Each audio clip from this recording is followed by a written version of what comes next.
그리스도 안에 감추어진 지혜와 지식을 얻는 솔로몬의 지혜. 성막과 성전이란 주제 가운데 하나님의 임재의 장소에 대해 살펴봅니다. 킹제임스 성경신학교 박승용 교수가 강의합니다.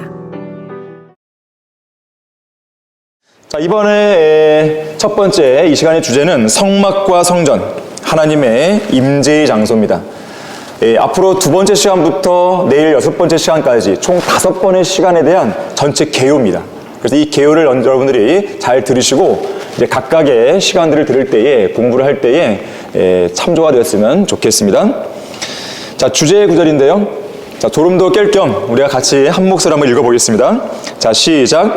거기에서 내가 너와 만나고 또 내가 자비석 위 증거궤 위에 있는 두 그룹 사이로부터 내가 이스라엘 자손에게 계명들로 줄 모든 것들에 관해 너와 교제하리라. 자, 이것이 바로 성막이 세워진 목적입니다. 자, 이 목적은 우리가 이따 차차 살펴보기로 하고요. 자, 성막을 성경을 진지하게 공부해본 성도라면 성막의 정확한 모습이 궁금했을 것이에요. 그래서 그 모양을 직접 그려보거나 또 시간이 되신 분들은 좀 만들어보거나 아마 이렇게 시도를 했던 분들이 있을 거라 생각이 듭니다. 여기는 없는 것 같네요. 네덜란드 암스테르담에 가면요, 이 가장 오래된, 네덜란드에서 가장 오래된 박물관 하나가 있는데 바로 성경박물관이에요. 이 박물관은 17세기에 만들어진 운하 옆에 위치해 있고요. 그리 멀지 않은 곳에 여러분 그 안내의 일기 아시죠? 이 안내의 일기로 유명한 유대인 소녀 안내의 집이 있습니다. 이 성경박물관 그 근처에요. 이 성경박물관 안에는요, 이 성경박물관 설립자 샤우텐 목사인데요, 이 사람의 지도하에 이 성막의 원형에 가장 근접하게 실제 크기의 5분의 1로 축소해서 만든 성막 모형이 있다고 합니다. 이것이 그 그림이에요. 이 역사가 무려 100년이 넘어요. 100년이. 이 모형이. 더 중요한 것은 이 모형에 사용된 재료를 보니까 진짜 금을 썼어요. 진짜 금, 진짜 은을 썼어요. 성경에 나오는 것처럼. 자, 그만큼 실물에 가까울 정도의 모형을 만들었다는 것은 성막이 중요한 물건이라 생각했기 때문에 그렇겠죠? 실제로 성막은 성경에서 아주 중요하게 다루는 구조물입니다. 럭한 목사님의 그림인데 겉보기에는 낡은 회색 장막에 불과해 보이지만 성경은 그 장막을 구체적으로 설명하기 위해서 출애굽기에서만도 13개의 장을 할애했습니다. 출애굽기 25장부터 31장, 그리고 35장부터 40장까지 총 13개의 장을 할애해서요, 성막에 대해 다루고 있어요. 그만큼 중요하기 때문에 그렇죠. 노아의 방주라든지 성막의 원형이라 불리는 우주라든지 솔로몬 성전이라든지 천년왕국 성전이라든지 새 예루살렘이라든지 이러한 성경에 나오는 구조물보다도 더 많은 장을 할애해서 성막을 다루고 있습니다. 하나님의 관심사가 어디에 집중되는지를 알 수 있는 대목이에요. 뿐만 아니라 레위기에서는 15개의 장, 그리고 44개의 구절에서, 또 민수기는 22개의 장, 92개의 구절에서 성막이란 단어를 언급하고 있습니다. 신약에서는요, 히브리서 9장과 10장에서 성막에 관한 내용을 다루고 있죠. 그만큼 하나님께서는 성막에 대해서 지대한 관심을 보이고 계십니다. 자, 이처럼 성막은 성경에서 자주 언급될 만큼 중요한 대상이지만 여러분 생각해 보세요. 성막 내용을 다루는 구절들만 나오면 어떻습니까? 지루하죠. 지루합니다.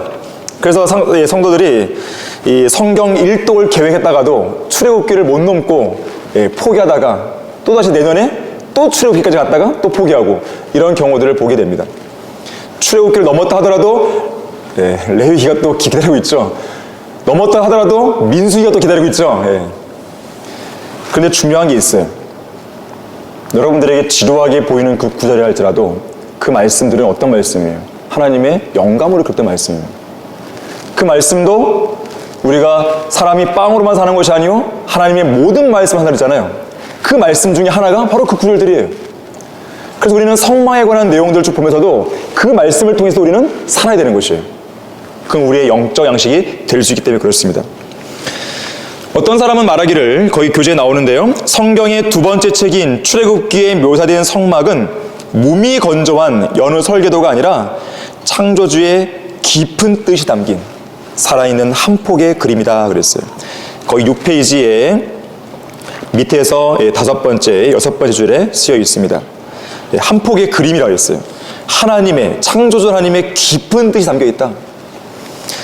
러크만 목사님은 이렇게 얘기했어요. 성막은 구약에서 가장 위대한 대상이다. 성경 전체적으로는 가장 위대한 계시다. 여러분들은 성막을 통해서 위대한 계시를 발견하게 될 것이에요. 지금은 이제 개요 시간이지만 이따가 두 번째 시간에 자세하게 설명을 드릴 것입니다. 성막은 거기 옆 페이지 7페이지 가시게 되면요, 성막은 성경에서 다양한 이름들로 불립니다. 다양한 이름들이에요. 네, 증거의 장막, 여기 앞에 잠깐 보시면요, 그리고 회중의 장막, 교재에 나오는 내용들이에요. 또 증거의 장막이 아니라 이번엔 성막, 그리고 주님께서 거하시는 처소. 자, 성막에 대한 다양한 이름들입니다. 또 여호수아는요, 성막을 이렇게 표현했어요. 하나님의 집이다. 또한 거룩한 장소로도 성막은 불립니다. 가장 자주 사용되는 표현은 무엇보다도 성막이에요. 성막, 태버네클. 또 장막이란 말도 쓰죠. 장막 또는 성전. 이 성막을 가리키는 표현이 여러 가지 표현들이 있는데 그 중에서 이 세 가지, 성막, 장막, 성전, 이렇게 언급이 됩니다. 우리 다 같이 사무엘상 3장 3절 한번 보시면요, 그 교재 나와 있네요. 굳이 찾을 필요 없을 것 같습니다. 하나님의 궤가 있는 주의 성전에서 하나님의 등불이 꺼지기 전에 사무엘이 자려고 누워있는데 그랬어요. 자, 여기 뭐라고 표현되어 있습니까? 하나님의 궤가 있는 뭐예요? 주의 성막이 아니라 성전 그랬죠. 자, 그럼 생각해 보세요. 솔로몬 성전은 이때 안 세워졌잖아요. 성전이 세워지기 전입니다. 그런데 주의 성전 그래요. 뭘 알 수 있어요? 아, 성막을 성전이라고도 표현하는구나. 용례를 우리가 공부하게 되는 것이죠. 자, 그렇다면 성막이 세워진 목적은 무엇인가? 세 가지로 설명할 수 있습니다. 우선 하나님께서 그분의 백성들 가운데 거하시고 다니시면서 그들의 하나님이 되시기 위해 성막을 세우게 하셨어요. 출애굽기 25장 8절에 보니까 내가 그들 가운데 거할 성소를 나를 위하여 그들로 만들게 하라. 내가 너희들 가운데 거할 거야. 이 목적으로 성막을 만들게 하신 거예요. 백성들 가운데 거하시기 위해. 자, 두 번째는 하나님께서 이 땅에 거룩하고 독특한 민족으로 세우신 백성들, 이스라엘 백성들과 교제하기 위해서. 교제하기 위해서예요. 출애굽기 25장 22절에서요. 거기에서 내가 너와 만나고 또 내가 자비석 위, 증거계 위에 있는 두 그룹 사이로부터 내가 이스라엘 자손에게 계명들로 줄 모든 것들에 관해 너와 교제하리라. 아까 우리 주제구절 읽었던 부분이죠. 교제하기 위한 것이에요. 마지막 세 번째는 그렇게 교제하시는 가운데 복을 주시기 위해서. 하나님은 참 좋으신 분입니다. 너무 좋으신 분이에요. 사실 하나님께서 이렇게 하실 필요도 없어요. 그냥 인간 창조하시고 알아서 하라 이렇게 내버려둘 수 있어요. 근데 그러신 분이 아니에요. 하나님께서는요, 우리와 함께 거하시길 원하시고 교제하기를 원하시고, 교제가 뭐예요? 함께 대화하는 거 아니겠습니까? 또한 복까지 주시는 거예요. 우리 다 같이 출애굽기 20장 24절 한번 찾아보겠습니다. 출애굽기 20장 24절입니다. 자, 세 번째 목적이 바로 여기에 나오는데요. 너는 땅의 제단을 나에게 만들어서 그 위에 너의 양들과 너의 소들로 번제와 화목제물을 바치라. 내가 나의 이름을 기억하는 모든 곳에서, 그 중 하나가 뭐겠어요? 성막이겠죠. 내게 내려와 너에게 복을 주리라. 자, 그래서 이스라엘 백성이, 죄 많은 이스라엘 백성이, 목이 굳은 이스라엘 백성이 완고한 마음의 이스라엘 백성이 거룩하신 하나님, 죄가 없으신 하나님, 불멸하신 하나님, 전지전능하신 창조주 하나님과 함께 거하고 교제하고 그분의 복을 받는다는 것, 이건 대단한 영예죠. 대단한 특권입니다. 자, 그런 민족이 바로 이스라엘 민족이었어요. 구약에서. 독특한 민족이죠. 그런 민족은 세상 어디 천지도 없어요. 대단한 영예요, 대단한 특권이었습니다. 자, 이렇게 하나님께서 이 땅에 거하시기 위해 마련하실 목적으로 성막과 성전을 만드신 것입니다. 자, 성경에는요, 이러한 성막과 성전이 모세의 성막부터 시작해서 총 8가지가 제시됩니다. 이제 여러분들이 이제 차차 배우게 될 내용들이에요. 자, 우선 첫 번째로 뭐가 있습니까? 모세의 성막이 있죠. 연대별로 제가 한번 나열해 본 것입니다. 그 다음에 두 번째는 뭐가 있어요? 솔로몬 성전이죠. 그리고 솔로몬 성전이 이제 파괴되자 느부갓네살, 바빌론의 느부갓네살에 의해서 파괴되죠. 파괴되고 나서 바빌론 포로에서 돌아온 유대인들이 수룹바벨 성전을 세우죠. 이 수룹바벨 성전은 솔로몬 성전보다는 되게 초라했어요. 그 당시에 수룹바벨 성전이 세워졌을 때 백성들이 눈물을 흘렸습니다. 과거의 그 영화로웠던 그 성전이 너무 초라한 거죠. 하지만 그럼에도 불구하고 이거라도 세웠으면 얼마나 감사하겠어요. 그나마. 그 다음으로는요, 예수님 초림 당시에 있었던 성전이 바로 헤롯 성전입니다. 헤롯 성전은 수룹바벨 성전을 좀 더 증축한 것이에요. 좀 규모가 큽니다. 그래서 헤롯 성전을 건축하는데 46년이 걸렸다고 그러죠. 그 다음에 이것은 여기까지는 다 물리적인 성전이지만요, 이 시대의 성전이 뭡니까? 바로 그리스도의 몸이죠. 물리적 성전이 아니죠. 그 다음에 환란 시대에 등장할 바로 환란 성전이 있을 것입니다. 실제 건물이겠죠. 그리고 예수님이 재림 때에 세워질 천년왕국 성전이 있게 되는 것이에요. 천년왕국 성전. 여기서 아까 그리스도인이 두 가지가 있는데요, 하나는 예수 그리스도의 몸을 말하는 것이에요. 하나는 그리스도인의 몸이에요. 바로 우리들이죠, 우리들. 자차 이것도 설명드리겠습니다. 그리고 마지막에 이제 원래는 이제 예수님께서 하나님께서 거하실 공간이 예루살렘 성전에 있는데 그건 역사 속에서는 바뀌되기 때문에 여기서는 일단 배제는 했습니다. 이번 연수 과정에서 여러분들이 다룰 내용은 바로 이 모세의 성막, 그리고 솔로몬 성전, 스룹바벨 성전, 헤롯 성전, 그리고 환란 성전, 천년왕국 성전에 대해서 이 5가지 구조물을 자세하게 공부하게 될 것이에요. 물론 무소부재하신 하나님께서는 이 세상 어느 곳에나 계실 수 있어요. 어떤 건물 안에만 갇혀있는 계신 분이 아닙니다. 하지만 특별히 임재하시는 특정한 장소가 있다는 것인데, 이사야 57장 15절에 따르면 기본적으로 주님께서는 영원이라고 하는, 여기에 그림으로 표시된 영원이라고 하는 특정한 한 장소에 일단 거하고 계십니다. 영원에 거하시는 높고 우뚝 솟은 분, 그의 이름이 거룩이신 분이 이같이 말하더라. 나는 높고 거룩한 곳에 거하며 또한 통회하고 겸손한 영을 지닌 자와 함께 거하여 겸손한 자의 영을 소생케 하고 통회하는 자의 마음을 소생케 하노다. 자, 영원, 이터너티예요. 성경에서 영원이라는 단어가 유일하게 나오는 구절이 이사야 57장 15절이에요. 보통 우리가 영원이라는 단어를 쓸 때는 이렇게 쓰잖아요. 영원히, 영원토록, 영원 무궁토록. 물론 영원이라는 것을 시간으로 설명할 수 없지만 보통은 시간적인 어떤 개념 속에서 영원이라는 것을 뜬단 말이에요. 그런데 유일하게 이사야 57장 15절은 장소의 개념이에요. 영원이라고 하는 한 장소입니다. 바로 그곳은 셋째 하늘이에요. 셋째 하늘. 하나님의 우주적인 거처입니다. 물리적으로든지 영적으로든지 온 우주에서 가장 높이 솟아있는 그곳이에요. 이곳은 저 우주를 지나서 북극성, 알파 드라코니스 별을 넘어서, 그리고 둘째 하늘과 셋째 하늘 사이에 있는 깊음을 지나서 유리바다를 지나면 바로 있는 바로 그곳이에요. 바로 이곳이 하나님 아버지께서 거하시는 기본적인 장소예요. 하나님의 거처입니다. 우리는 그곳을 영원이라고 불러요. 그런데 이 가장 높은 곳에 거하시는 거룩하신 하나님께서는 그곳에만 머물러 계시진 않습니다. 그곳이 중심 위치지만 주님의 목적에 의해서 무소부지하신 분 아니에요. 여러 군데 계실 수 있단 말이에요. 그래서 하나님께서는 하늘의 처소에서만 머무르시지 않고 이 땅에 거하실 처소도 마련하신 겁니다. 그것이 바로 율법 시대에는 바로 성막이었던 것이죠. 바로 성막이었어요.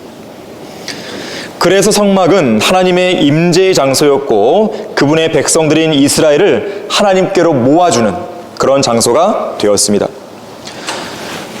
당시 성막 주위에는요, 이 주위에는요, 이스라엘 백성들의 장막들이 쭉 둘러 포진되어 있었습니다. 장막들의 색깔이 어떻습니까? 뭐 빨간색인가요? 파란색인가요? 뭐 흰색인가? 아니잖아요. 어두컴컴하죠. 회색 장막이죠. 어두컴컴한 백성들의 그 장막들이 쭉 있는데 그 중심에 뭐가 있는 거예요? 성막이 있는 것이죠. 그것은 뭘 보여주냐면 어두컴컴한 죄인들, 어둠 속에 사는 죄인들, 그 죄인들 한가운데로 주님께서 임재하신 모습을 보여주고 있는 것입니다. 성막은 광야에서 세워진 이래로 솔로몬 성전이 세워질 때까지는 하나님의 임재의 장소로 사용되었던 것이죠. 성막은 하나님께서 거하시는 처소, 저 하늘, 저 영원, 저 우주, 저 하늘의 위대한 모형이었습니다. 우리 다 같이 히브리서 8장 5절을 보겠습니다. 자, 이 시간은 간단한 개요라고 말씀드렸어요.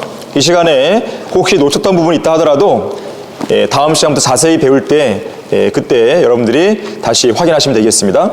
자, 히브리서 8장 5절을 보시게 되면 성막은 하늘의 위대한 모형임을 우리는 알게 되는데요. 그들이 섬기는 것은, 그들이 섬기는 것이 뭐냐면 바로 성막에 섬기는 것이에요. 하늘에 있는 것들의 본보기와 그림자라고 그랬어요. 하늘에 있는 것들에. 모세가 성막을 지으려고 할 때에 하나님께 지시를 받은 것과 같으니 그분이 말씀하시기를 보라, 너는 모든 것을 산에서 내게 보여준 모양을 따라 지으라고 하셨느니라. 자, 하나님께서 무언가를 보여주실 거예요. 자, 9장 23절 보세요. 그 무언가가 뭐냐면 바로 여기 나오는 것이죠. 9장 23절. 그러므로 하늘들에 있는 것들의 모형들은 바로 성막과 성막에 있는 기명들과 성막에서 섬기는 모든 행위들이에요. 모형들은 이런 것들로 깨끗게 할 필요가 있었으나 짐승의 피들이죠. 짐승의 피죠.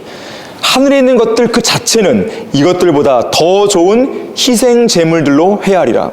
이는 그리스도께서 실물의 모형인 손으로 만든 성소들에 들어가지 아니하시고 바로 그 하늘 자체에 들어가셔서 우리를 위하여 하나님의 면전에 지금 나타나 계시기 때문이라.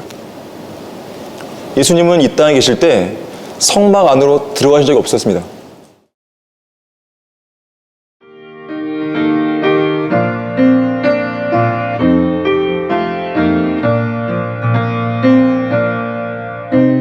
복음과 진리를 전하는 방송 KBS. 왜 예언을 공부해야 하는가? 서울 솔로몬 학교 성경연수원에서 만들어낸 솔로몬 성경 공부 시리즈. 그리스도인이라면 꼭 알아야 할 성경 지식만 차곡차곡 담았습니다. 이 책을 통해 성경의 예언이란 무엇인가? 성경 예언의 특징과 해석 방법. 왜 예언을 공부해야 하는가? 예언의 말씀인 성경.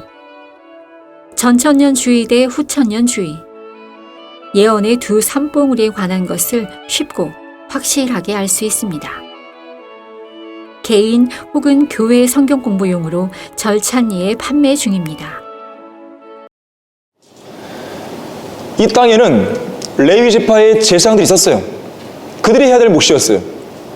그런데 예수님께서 십자가에 피 흘려 죽으시고 그 피에 의해서 주님은 저 셋째 하늘 지성소로 들어가신 거예요. 차원이 다른 것입니다. 이 땅에서의 모형들은 동물의 희생 제물들로 깨끗하게 하는 거예요. 하지만 그것의 원형인 하늘 그 자체는 달라요. 자, 그거와 비교를 해주고 있습니다. 자, 그래서 우리는 하늘과 성막 사이에서 5가지 유사한 부분을 발견할 수 있습니다. 자, 우선 하늘이 세 개의 하늘들, 첫째 하늘, 둘째 하늘, 셋째 하늘로 구분되어 있죠. 그것처럼 성막 역시나 세 부분, 뜰, 성소, 지성소, 이 세 부분으로 구분되어 있어요. 모형이니까요. 성막은 모형이요, 하늘은 원형입니다. 두 번째, 둘째 하늘과 셋째 하늘 사이에 거대한 물층인 기품이 있죠. 이걸 우리는 유리바다라고 그러죠. 마찬가지로 성막의 성소와 지성소 사이에는 휘장이 놓여 있습니다. 머릿속으로 상상해 보세요. 세 번째로, 셋째 하늘에는 하나님의 보좌가 있고 그 주위에 그룹들이 둘러 있죠. 네 개의 생물들, 네 개의 그룹들이 둘러 있습니다. 전후좌우로. 마치 이것을 모형으로 보여주듯이 성막 안, 지성소 안에도 언약궤 위에 놓인 이 자비석 위에, 자비석은 하나님의 보좌를 보여주죠. 하나님의 임재의 장소입니다. 그리고 그 옆에, 양옆으로 그룹들이 마주보고 있는 것이죠. 자, 원형과 모형을 잘 비교하시면 됩니다. 네 번째, 대제사장이 1년에 한 번씩, 그날은 속죄일이거든요. 7번째 달 10일. 그날에 짐승의 피를 가지고 지성소로 들어갑니다. 마찬가지로 대제사장이신 예수님께서는 그분의 피로 하늘 자체에 들어가셨어요. 그리고 단번에 영원한 구속을 이루신 것이죠. 자, 그러니까 구약에서 대제사장이 동물의 피로 지성소로 나아가 속죄 사역을 행했던 것처럼 예수님께서도 자신의 피에 의해서 하늘들과 기품을 통과해 하나님의 보좌 앞으로 나아가신 거예요. 유사하죠? 아까 우리가 봤듯이 히브리서 9장 23절에서 말씀한 것처럼 동물의 피는 하늘들에 있는 것들의 모형들을 깨끗하게 하지만 하늘에 있는 것들 그 자체는 그것들보다 더 좋은 희생 제물이 필요했던 것이에요. 그래서 예수님이 십자가에 피 흘려 죽으신 겁니다. 그래서 대제사장이 성막에 피를 뿌리는 것은 예수 그리스도의 우주적인 피 뿌리심을 예표한다고 볼 수 있겠습니다. 자, 이처럼 그리스도께서 피 흘리신 사건은 온 우주적인 사건이에요. 바로 그때 셋째 하늘 아래에 있는 유리바다가 붉어진 거예요. 일종의 홍해, 붉은 바다가 된 것이죠. 다섯 번째로는 마태복음 27장 51절에서 예수님께서 십자가에 달려 죽었을 때 휘장이 위에서 아래로 둘로 찢어졌죠. 자, 이 휘장은 어떤 휘장이에요? 지성소로 들어가기 위해서는 반드시 통과해야 하는 휘장입니다. 이 휘장은 구약의 성막의 경우에 1년에 단 한 번, 그것도 대제사장만 유일하게 들어갈 수 있는 곳이었어요. 그러나 주님께서 우리를 위해 십자가에 죽었을 때 그 휘장이 찢어져 버린 것입니다. 그래서 이제는요, 그 누구라도 하나님의 보좌 앞으로 나갈 수 있는 거예요. 예수 그리스도의 피를 통해서. 그것이 우리에게 주어진 것입니다. 히브리서 4장 14절과 16절 말씀이죠. 이렇게 말씀합니다. 우리에게는 위대한 대제사장 곧 하늘들로 올라가신 하나님의 아들 예수께서 계시므로 우리는 우리의 고백을 굳게 붙들어야 하리라. 그러므로 우리가 은혜의 보좌로 담대히 나아가자. 이는 우리가 자비를 얻고 필요한 때에 도우시는 은혜를 발견하기 위함이라. 자, 이처럼 휘장을 통과하여 지성소로 들어가듯이 하나님의 보좌가 있는 셋째 하늘로 가려면 셋째 하늘과 둘째 하늘 사이에 거대한 물층, 그 기쁨을 통과해야 됩니다. 그리고 휘장이 찢어졌듯이 바로 이 물층에도, 이 물들에도, 유리바다에도 이 틈이 하나 생긴 거예요. 구멍이 생긴 것이죠. 둘째 하늘과 셋째 하늘 사이에는 이 물층에 틈이 생겨서 셋째 하늘로 들어갈 수 있는 그 길, 그 통로, 그 문이 열리게 된 것입니다. 그래서 이 틈이 성경에서는 뭐 길이라든지 통로, 이러한 표현으로 등장해요. 이 부분을 좀 한번 봤으면 좋겠는데요. 이사야 43장 16절 한번 찾아보겠습니다. 성경에 나오는 구절들, 성경에 나오는 단어들은 우연히 묻어나게 기록된 게 아니에요. 각 단어는 각각의 의미들이 있는 것입니다. 이사야 43장 16절을 보시게 되면 주가 이같이 말하노라. 내가 바다에 길을 내고 거센 물들의 작은 길을 내며 그랬어요. 홍해에도 길을 내리고 요단강에도 길을 내듯이 하나님께서는 저 유리바다에도 길을 내시는 거예요. 시편 77편 19절도 보시면요. 시편 77편 19절을 보시면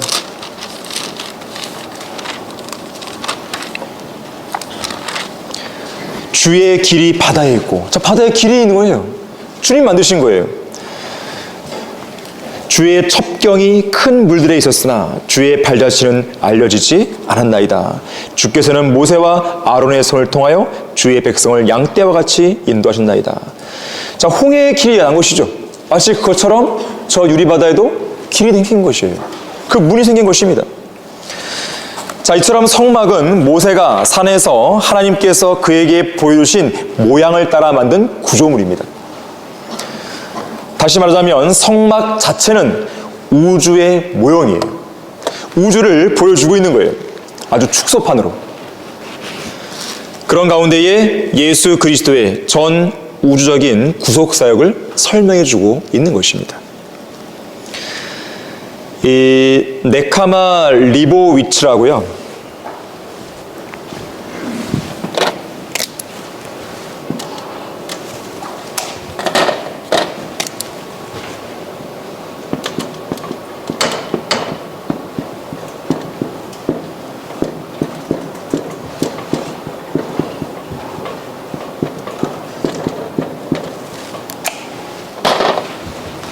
유대인 랍비의 이름입니다. 이 유대인 랍비가 뭐라고 그랬냐면요.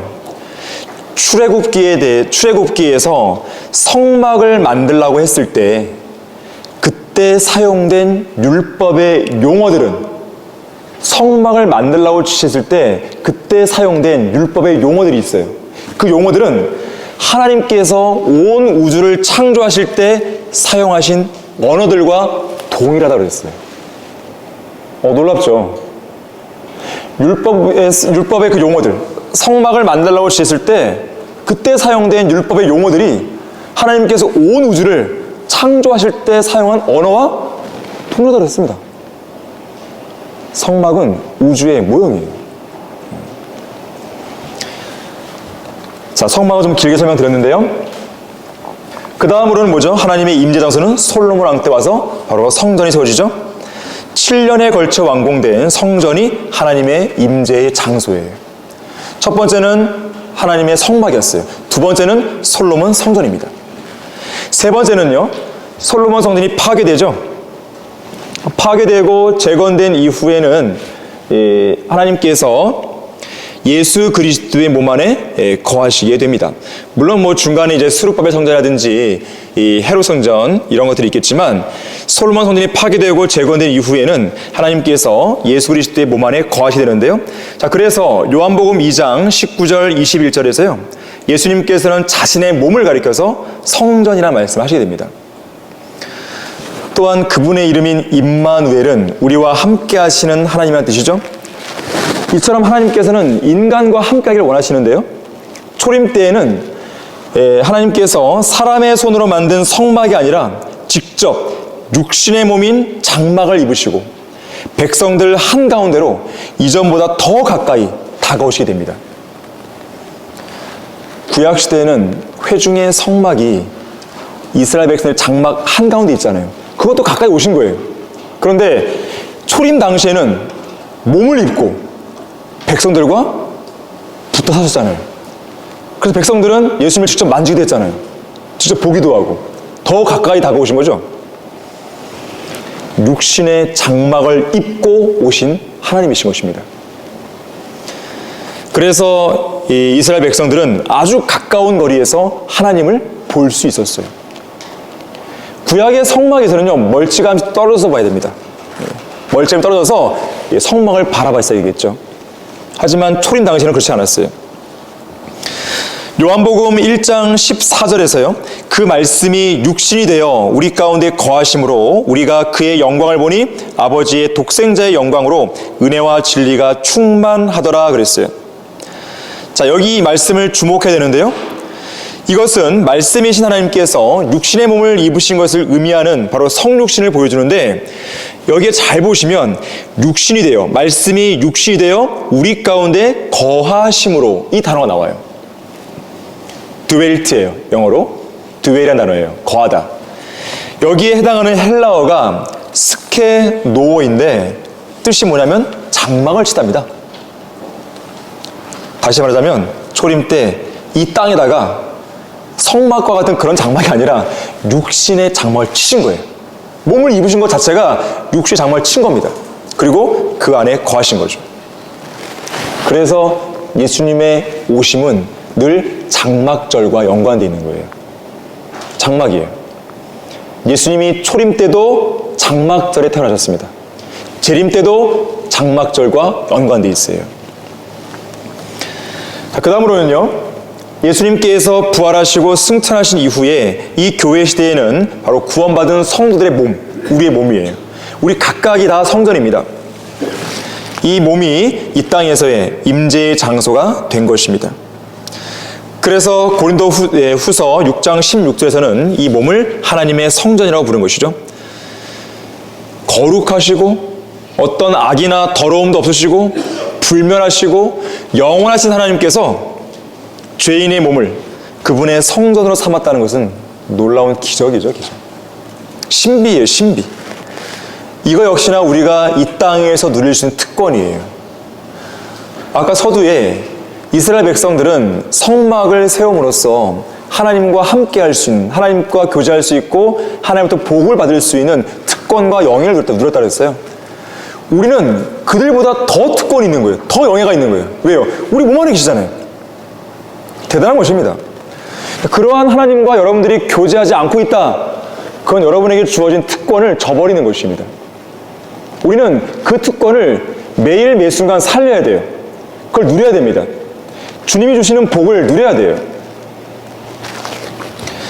자, 교회가 휴거된 이후에 그리스도께서 재림하시게 되면 예루살렘에 세워질 천년왕국 성전에 임재하게 될 것입니다. 이 성전은 과거 솔로몬이나 스룹바벨이나 헤롯이 만들었던 성전보다는 더 위대할 것이에요. 에스겔 40장에서 48장까지에는 천년왕국 성전과 그때 회복될 이스라엘 땅 또 예루살렘에 대해서 자세하게 기록하고 있습니다. 문자 그대로 이루어질 것이에요. 그날의 이 성읍의 이름을 보니까 주께서 거기 계시다. 여기에 나오는 히브리어 있잖아요. 바로 여호와 샴마입니다. 그 사면의 규격이 1만 8천이며 그날로부터 그 성읍의 이름이 주께서 거기 계시다가 될 것이라. 자, 예루살렘의 새로운 이름이 되는 것이죠. 자, 마지막으로 하늘과 땅이 불타 없어지고 새 하늘과 새 땅이 창조될 때 하늘로부터 내려오는 거룩한 도성인 새 예루살렘에 이제는 하나님께서 거하시게 됩니다. 그런데 중요한 것은 이곳에는 성전이 더 이상 없습니다. 하나님과 어린 양께서 친히 성전이 되시기 때문에 그렇습니다. 내가 보니 성 안에는 성전이 없더라. 이는 전능하신 주 하나님과 그 어린 양이 그곳의 성전임이라. 자, 영원 시대의 새 하늘로부터 이렇게 여기 그림처럼 새 예루살렘이 내려오게 되는 거예요. 자, 그러면서 사람들 가운데 거하시려 했던 하나님의 본래의 목적이 온전히 그리고 영원히 성취가 되는 것입니다. 원래 하나님께서 아담을 창조했을 때 죄가 없는 아담과 죄가 없는 이브와 함께 그냥 함께 동행하시는 거예요. 그 자체로. 그런데 죄가 들어온 이후로 인간은 하나님으로부터 멀 수밖에 없었어요. 피할 수밖에 없었고 숨어야 됩니다. 하지만 하나님께서는 자비를 베푸셔서요, 그 불쌍한 인간들에게 다가오신 거예요, 직접. 그리고 성막을 통해서, 성전을 통해서, 또 육신의 장막을, 육신의 몸을 통해서, 또 지금은 우리처럼 이 그리스도의 몸을 통해서, 장차 천년왕국 성전을 통해서, 그리고 새 예루살렘을 통해서, 이 새 예루살렘을 통해서요, 그분이 인간과 거하시고자 하는 그 목적이 온전히 달성되는 것입니다. 또 내가 들으니 하늘에서 큰 음성이 나서 말하기를, 보라, 하나님의 성막이 사람들과 함께 있어 그분께서 그들과 함께 거하시리니 그들은 그분의 백성이 되고 하나님께서는 친히 그들과 함께 계셔서 그들의 하나님이 되시리라. 원래 이것이 본래의 목적이에요. 죄가 안 들어왔다면, 창세기 3장에서 죄가 안 들어왔다면 창세기 2장 그 끝무렵에서 바로 계시록 이 말씀으로 바로 넘어갔겠죠. 하지만 죄가 들어옴으로써 그 사이에 인류의 역사가 복잡하게 흘러가게 된 것이에요. 하지만 하나님께서는 그 모든 문제를 예수 그리스도의 보혈을 통해서 다 바로잡으신 거예요. 자, 결론적으로요. 이상 살펴보았듯이 성막은 하나님의 임재의 장소입니다. 다른 건 다 기억 못하더라도요, 이거 하나만 기억하세요. 성막은 하나님의 임재의 장소다. 그래서 임재의 장소이기 때문에 이곳은 경배의 장소가 되어야 돼요. 그 말은 뭐냐면 나의 몸이 뭐예요? 뭐가 된다고요? 경배의 몸이 되어야 되는 거예요. 두 번째, 하나님과 교제하는 장소여야 돼요. 이 몸은 하나님과 교제하는 장소가 되어야 되지 죄를 탐닉하는 그런 몸이 되어서는 안 된다는 것이에요. 마지막 세 번째는 그렇기 때문에 거룩한 장소로 만들어야 됩니다. 내가 거룩하니 너희도 거룩하라. 이 말씀을 우리의 몸을 성령 하나님의 능력을 통해 실현하셔야 돼요. 몸을 함부로 더럽혀서는 안 된다는 것입니다. 이 세 가지 목적으로 여러분의 몸이 사용되었을 때에 여러분의 몸은 주님의 임재의 장소로서의 그 가치가 드러나게 되는 것이에요.